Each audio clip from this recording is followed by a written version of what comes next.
అందరికీ నమస్కారం. ఈ వీడియోలో నిర్ధారణ కాలేని నిద్రాప్నియ మరియు ఊబకాయం గురించి దాగి ఉన్న దుష్ట చక్రం గురించి మాట్లాడబోతున్నాను. మీరు బాగా గొంతు కొడుతున్నారా? లేదా నిద్రపోయిన తర్వాత కూడా అలసటగా లేచిపోతున్నారా?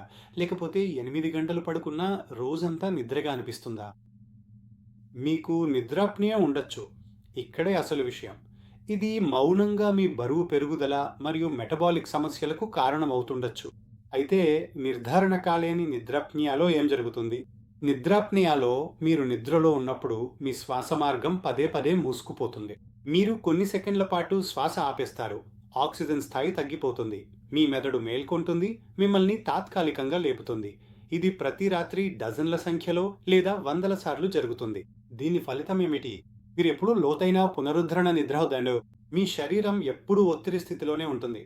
కార్టిసోల్ అనే ఒత్తిడి హార్మోన్ పెరుగుతూనే ఉంటుంది.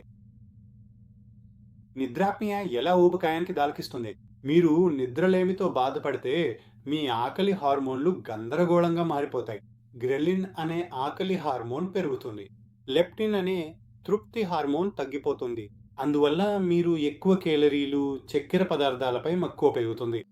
ఇంతలో కార్టిసాల్ మరియు ఇన్సులిన్ రెసిస్టెన్స్ పెరిగి కొవ్వు నిల్వను ప్రోత్సహిస్తాయి, ముఖ్యంగా పొట్ట చుట్టూ.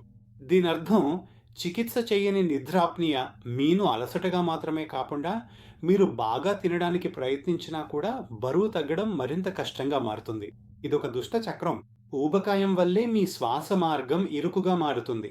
మెడ మరియు నాలుక చుట్టూ కణజాలం పెరుగుతుంది. ఇది నిద్రాప్నియాను మరింత తీవ్రతరం చేస్తుంది. దాంతో మరింత నిద్రలేమి, మరింత బరువు పెరుగుదల జరుగుతుంది.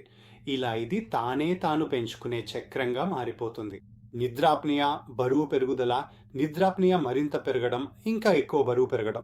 కాబట్టి ఈ దుష్ట చక్రాన్ని విరగదీయడం అనేది నిద్ర మరియు బరువు నియంత్రణలో దీర్ఘకాలిక విజయానికి కీలకం. అయితే ఇప్పుడు ఏం చేయాలి? మీరు గట్టిగా ఉబ్బెత్తున ఉబ్బడం, లేదా నిద్రలో ఊపిరాడక గిలగిలలాడడం, లేదా నిద్రపోయిన అలసటగా అనిపిస్తే మీ డాక్టర్ను సంప్రదించండి. ఒక సాదా హోమ్ స్లీప్ స్టడీ ద్వారా దీన్ని గుర్తించవచ్చు. సిపాప్ థెరపీ, బరువు తగ్గడం, మసిల్ స్టోనింగ్ ట్రైనింగ్ వంటి చికిత్సలు ఇన్సులిన్ రెసిస్టెన్స్ను తగ్గించవచ్చు, రక్తపోటును తగ్గించవచ్చు మరియు వేగంగా కొవ్వు తగ్గించడంలో సహాయపడతాయి. మీ నిద్రను సరిచేసుకోండి. మీ శరీరం తానే తాను మళ్ళీ ఆరోగ్యంగా మారడం ప్రారంభిస్తుంది. చూసినందుకు ధన్యవాదాలు.